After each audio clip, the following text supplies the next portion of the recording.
Ici, Dave Leblanc comme animateur et mon invité un matin, Sébastien Doll. Ça va bien aujourd'hui? Ça va très bien, Dave. Alors, Sébastien, toi, tu es présentement à l'Université Sainte-Anne. Oui. Il y a déjà plusieurs années que tu es là, toi. Ça fait 15 ans que je suis là. Déjà. Oui. C'est beaucoup de patrimoine, ça. C'est beaucoup de travail, surtout dans le domaine francophone acadien, même à Green. Oui, pour moi, c'est important de pouvoir travailler dans un environnement francophone, de pouvoir utiliser ma langue tous les jours. C'est sûr que ça joue un grand rôle dans ce que je suis, dans ce que je travaille. Parlons un peu de patrimoine. Là. Pour toi, il me semble que chaque individu a ses propres vues ou ses propres croyances de ce que ça veut dire le patrimoine acadien.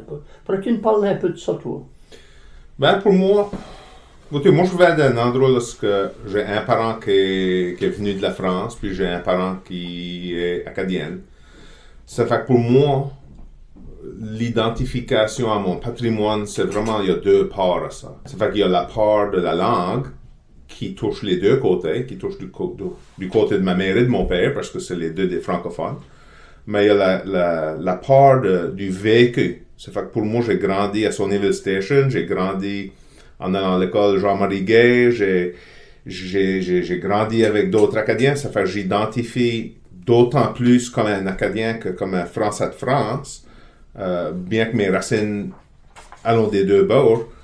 Mais c'est ce vécu-là qui fait que je suis la personne que je suis, parce que j'ai grandi dans un environnement lorsqu'on a appris l'histoire et la culture.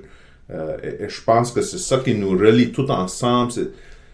C'est l'élément déclencheur, disons, de la déportation qui a vraiment cimenté l'identité acadienne et qui a fait en sorte qu'on a voulu revenir de lorsqu'on a quitté pour pouvoir vivre la vie que nos ancêtres voulaient pour nous autres d'une façon. Ça fait que je pense qu'on partage tout un petit peu de ça. Ça étant dit, rendu à 2024, notre vue sur le monde change beaucoup. La question d'identité évolue. La langue fatigue encore la plus grande partie de l'identité acadienne, je suis point sûr. C'était la question du nom. Moi, je suis un Doll.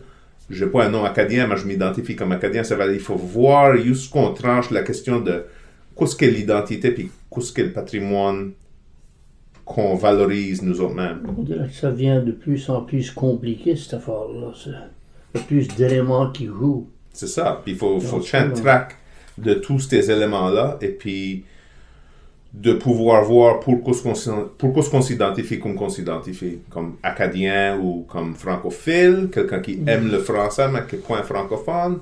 Je pense que dans un monde comme aujourd'hui, lorsqu'on a beaucoup d'immigration, beaucoup de monde qui vient dans notre région, de l'immigration, des monde qui quitte la région, ça va changer la dynamique culturelle d'une place. Puis c'est pour ça que je pense que c'est important qu'on ait des institutions comme l'Université Sainte-Anne, comme la Radio CIFA, comme la Société acadienne de Clark, comme la FAN, toutes nos associations provinciales pour pouvoir encore pouvoir s'identifier dans le landscape culturel, mais aussi d'avoir une ouverture sur les autres qui arrivent et qui viennent, de pouvoir les accueillir. Fait que, par exemple, j'ai joué de la musique à une activité du Conseil communautaire du Grand Havre à Halifax, une activité pour les francophones, puis tu vois que la communauté francophone accueille la communauté immigrante à ces activités, puis tu vois qu'il y a beaucoup de cultures qui peuvent se mélanger ensemble. Ça fait que c'est un petit peu comme le melting pot, là, rendu au 21e siècle. Là. Du multiculturalisme. C'est ça. Ça fait qu'on est plus si tant la culture acadienne qui est comme isolée dans son petit coin, puis qui a point les influences externes. Ça, c'était, avant l'advenance de la technologie ou de l'ouverture vers l'extérieur, n'est-ce pas? Ça fait qu'on vit une réalité beaucoup différente aujourd'hui qu'on vivait même 50 ans passés. Mais toi, comme tu as déjà dit, tu viens d'une famille qui est assez intéressante quand même, parce que si un bord, tu as la France, et si l'autre bord, tu as l'Acadie ou l'Acadienne. Ça veut dire, si tu veux, un petit melting pot dans ta famille. Toi, tu es élevé dans cette atmosphère-là, toi, là. C'est vrai, ouais. Ça fait qu'avec mon père, on a vécu des choses différente que les autres n'auraient peut-être pas nécessairement vécu d'un aspect culinaire. C'est vrai que la nourriture qu'on mangeait, c'était beaucoup différent que ça que mes amis auraient mangé peut-être, par exemple. Dire, on mangeait quand même des rats purs et du fricot, mais on aurait eu des choses qui étaient beaucoup plus différentes aussi de la cuisine française dans notre vie. Et ça m'a beaucoup influencé moi-même, la façon que moi je fais à manger maintenant. Mais l'aspect culturel qui m'a touché le plus et avec lequel que moi j'identifie davantage, c'est dans la musique. Et encore plus spécifiquement avec le violon. Ça fait que c'est vraiment là que j'ai trouvé mon identité dans mes années d'adolescent, quand j'avais peut-être 14-15, commencé à jouer de la musique. Et vraiment toujours eu un désir de vouloir me mettre les mains sur un violon, même avant que je n'avais jamais eu un. Ça fait que j'ai jamais vraiment eu cette occasion-là, avant que j'ai eu peut-être 15 ans de vieux, que j'ai pu faire du théâtre. Ça, c'était une autre grande porte d'ouverture sur la culture et sur la culture de la région, parce qu'on avait une grande culture de théâtre ici avec les araignées du Boui-Boui et avec le théâtre de la Piquine, avec Marie-Colombe Robichaud et tout ça. Ça fait que c'est en faisant du théâtre que j'ai finalement pu procurer mon premier violon. Fait qu'en faisant la pièce Évangeline, les araignées avaient payé mon été de travail. Ils m'avaient acheté un violon, puis c'était ça me paye pour l'été. Puis c'est vraiment là que ça a tout commencé. Pour moi, ça a été une façon d'identifier avec mon grand-père qui jouait du violon, mon oncle Denis, mon cousin Johnny et d'autres membres de ma famille qui ont joué du violon avant et après. Fait que pour moi, ça c'est comme l'encre culturelle de moi-même. J'identifie beaucoup dans ça, dans le violon. Puis là, récemment, j'ai commencé à m'épanouir un petit peu plus dans le côté composition, écriture de chansons. Ça fait que je suis en train de regarder à d'autres volets, d'autres facettes de la musique et de ma culture. Ça fait que j'écris des chansons en français. Beaucoup de mes chansons, en fait, sont écrites comme qu'on parle. Ça fait que tu vas trouver dans mes chansons du langage qu'on utilisera avec des mélanges de mots anglais et juste c'est un vernaculaire qui est très accessible et que les gens de l'extérieur écouteraient et diraient « Wow, ça c'est complètement différent ». Le monde dirait même « Quelle langue que tu parles ?» parce qu'ils entendent quelque chose qu'ils ne reconnaissent point. Par contre, il y a certaines de mes chansons que j'écrirai que par la suite je regarderai puis la chanson est complètement en français, un français pas mal standard. C'est rare que j'écrive une chanson qui est comme ça, mais ça arrive. Normalement, la façon que j'écris mes chansons, ça sort rien que la façon qu'on pense ou la façon qu'on parle. Fait que pour moi, ça c'est deux aspects de la culture, de ma culture musicale que je fais vivre encore à tous les jours. Et c'est une partie de toi. Oui. Tu n'as pas vraiment fait de composer une chanson que tu n'as pas envie ou que tu connais pas. Et la même affaire avec ton violon, si tu composes des tunes, ça vient à toi. Oui.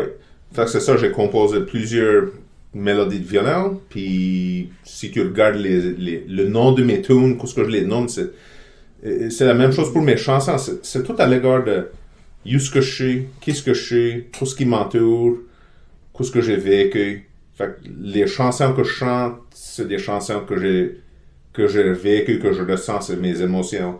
Les tunes de violon que j'écris, c'est à l'égard de ce qui m'entoure. C'est pour rendre hommage à mon landscape, à où ce que je suis, à ma région, à mon village, à ma famille. Fait que c'est beaucoup ça. Effectivement, quand on fait de la musique, c'est qu'on est en train de rendre hommage à de quoi. En parlant de musique, tu joues seul, mais tu joues avec d'autres gens aussi, n'est-ce pas? Oui. Oui, j'ai des groupes que je joue avec. Ça fait que, notamment les gens que je joue le plus avec, tu penserais, il y a Simon Robichaud, il y a Francis Robichaud, il y a Gilles Saunier, il y a Nathalie Robichaud qui fait de la danse calée. Ça fait qu'on a vraiment démarré cette année, l'année passée, dans les dernières années, de faire revivre, ça c'était un projet de Nathalie, de faire revivre la danse dans Clare, de faire des danses calées. Ça fait qu'on a fait des activités de danse calée, puis les gens participent en grand nombre. Il y a vraiment un désir de faire revivre ce patrimoine-là, parce que ça c'est un patrimoine aussi, right? C'est une connaissance. Un patrimoine, c'est pas quelque chose de tangible ou de physique qu'on peut toucher comme un livre ou comme un objet. Dans ce sens-là, la danse, c'est notre patrimoine aussi et la musique. T'aimes ça de jouer avec des groupes ou des différents mondes? Moi, j'aime beaucoup ça de jouer de la musique. Ça... Comment tu trouves l'interaction de quoi qui t'inspire ou C'est vraiment le fun parce que quand on joue de la musique, on se regarde, on ressent en manière où ce que ça s'en va. Je veux dire, évidemment, on connaît bien la musique qu'on joue normalement. Tous les temps en temps, je vais jouer de la musique avec du monde, puis je vais dire, OK, on va faire une que vous connaissez pas, suivez-moi. Je sais qu'ils peuvent le faire, c'est pas compliqué, c'est normalement des patrons de 3-4 cordes. Mm-hmm.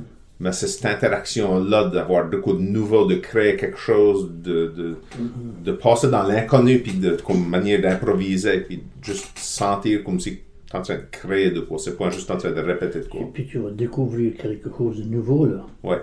Peut-être tu vas découvrir quelque chose de toi-même. Absolument.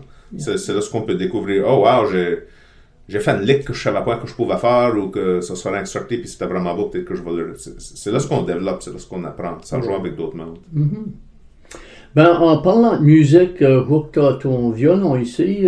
Faut peut-être finir l'entrevue avec une petite pièce y aura-t-il quoi que tu as écrit que tu voudrais peut-être nous jouer? Non, mais ouais, pour sûr, je vais faire une petite composition ici que j'ai écrite, ça s'appelait La Rille de la Commune.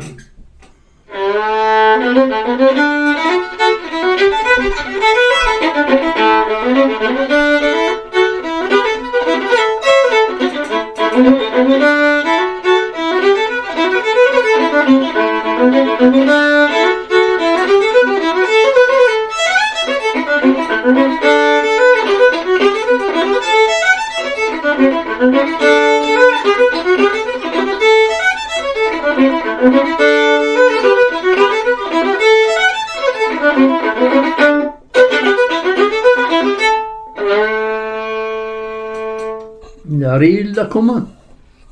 Ça t'a-tu plus longtemps à composer ça? Ou... Ça aurait excerpté. Hein? Beaucoup des tunes de même, c'est une petite tune. Ce qui arrivait, c'est beaucoup de stuff, j'ai rien qui comme mis mon téléphone à terre, puis faisait record, j'enregistre un petit snippet, une idée. Puis là, ça peut être 6 mois plus tard, 2 ans après, tout d'un coup je reviens, puis j'écoute ça, puis je suis comme, il y aurait de quoi développer là. Ça fait que beaucoup de ça qu'on écrit, qu'on compose, soit que ça arrive dans un instant puis que c'est fait, ou des fois ça peut prendre 10 ans avant que ça se mette ensemble. Ça fait que beaucoup...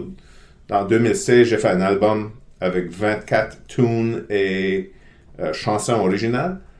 Puis ça, c'est des choses que j'avais écrites jusqu'à ce temps-là. Ça fait qu'il y a du stuff qu'elle a 10 ans dans le passé.